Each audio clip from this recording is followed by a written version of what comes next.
Welcome to Asiatique. I'm your host, Dr. Raymond.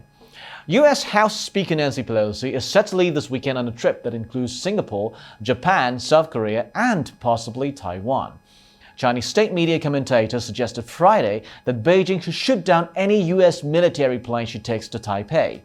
Pelosi has declined to confirm specifics of her expected swing through Asia, citing security risks, but she is scheduled to lead a small delegation of lawmakers, including House Foreign Affairs Chair Gregory Meeks, to Pacific countries.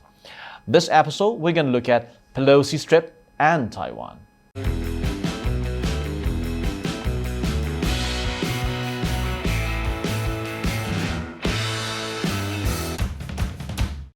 Now, before we talk about Pelosi's trip to Taiwan, first thing that you need to know is the relationship between China and Taiwan. Now, if you think Taiwan is a nation, then you must have been seriously misled.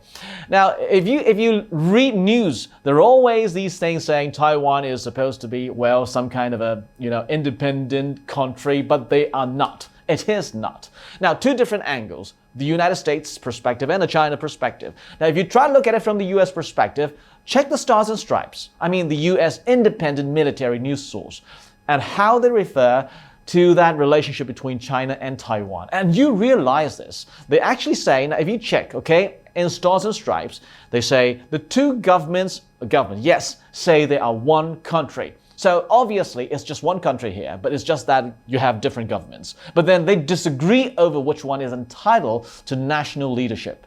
In a way, civil war has not ended. Now, which means it's just one country. So if you think Taiwan is an independent country, you are conceptually wrong and practically wrong. So if you then, of course, you check China's interpretation, of course, Taiwan is part of China. Done. Okay, end of story. It's just like Hawaii is part of the United States of America. So end of story, nothing else. So from the two perspectives, either from China or either from the United States of America, Taiwan is only, yes, part of China. That is true. Or even if you don't want to use that particular statement, China and Taiwan is one country. Done. And by the way, because Taiwan is much, much smaller than mainland China, it would be so embarrassing for anything like Taiwan to claim, the opposite. So Taiwan would never claim the opposite. That's obvious. It's like you never hear something like, mainland America, mainland United States is part of Hawaii. It doesn't make sense at all. And because of that, you need to know, the relationship between the two. Mainland China and Taiwan and how they actually see each other. Because if you don't know how they actually see each other, you won't know why Pelosi's trip is going to be that sensitive. Now, geographically speaking, it is natural for China to see Taiwan as merely a province. Well, it's just a small island, right? And a member of one single Chinese family. Now, wait a minute. You have to look at that as from the Chinese family perspective, because that's how we see each other in a way. Well, you might say, hey, I disagree. Yes, sure. There are always people who disagree. But this is how the majority actually sees it, okay? So you know the culture of Chinese families. You don't bring in any outsiders. So when Taiwan's leader, Tsai Ing-wen, tries to build ties with the USA, well, mind you, the US have no official diplomatic ties or diplomatic relations with Taiwan. Now, that's obvious because Taiwan is not a nation. So what happened is when anything like that is going to happen, let's say Pelosi is going to visit Taiwan, somebody else from the outside, an outsider, a third party is going to visit Taiwan, what happened is China, mainland China would see, hey, somebody is coming, somebody outside, an outsider is coming in, which means it's an intruder.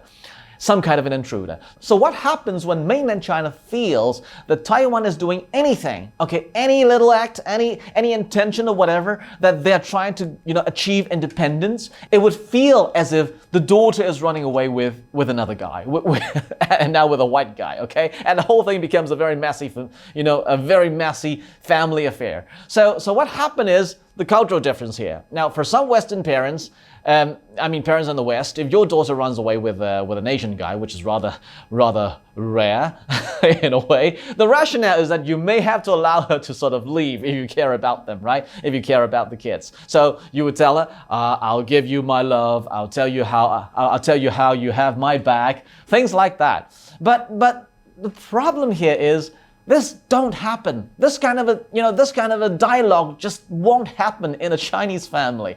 In a Chinese family, you dare run away with that white guy, you be dead. Now something like that. So the thing is, when the father or when the parent actually sees the daughter paying all her money to this white guy and get all those military arms sales, what happened is, why are you buying all those weapons from that white guy? Are you trying to become independent? Come on, you're just living in your room. I don't allow weapons in my daughter's room. That's how they think of it. So if you understand that kind of a, rationale, Chinese rationale within a family, you realize why every time when a senator visits Taiwan, or even a retired senator, a retired political figure from the US visits Taiwan, you always see this kind of very sensitive, response from mainland China. That's because we see Taiwan as part of a family, not a nation. Obviously not a nation. So when Pelosi is going to Taiwan, the whole thing, Pelosi going to Taiwan, sounds like one of those Japanese Suicide Squad. You see the point. So when Pelosi's plane is going to come to Taiwan, it looked as if, what are you trying to do here?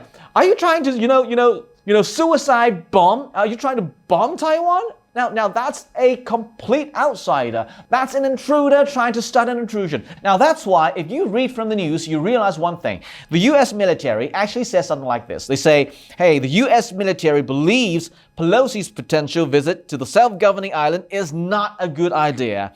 Indeed, the Biden administration has conveyed the risks to Pelosi in private in recent weeks, including a plea to postpone her trip to later this year. Because they knew this is not the time to mess with someone else's family. And one more thing is that if you look at what the US government is doing, if you look at what US government is doing to Taiwan, they've always been talking about this kind of a, Taiwan Relations Act and the doctrine of strategic ambiguity.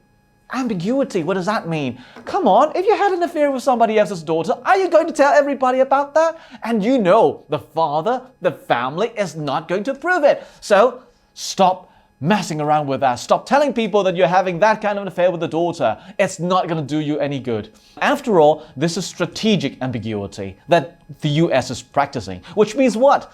Everything has to be ambiguous. And Pelosi visiting Taiwan is obviously not ambiguous. So, until then, ciao. Before you leave, please be sure to like, subscribe, hit that notification bell, and share this with your friends. See you in the next episode.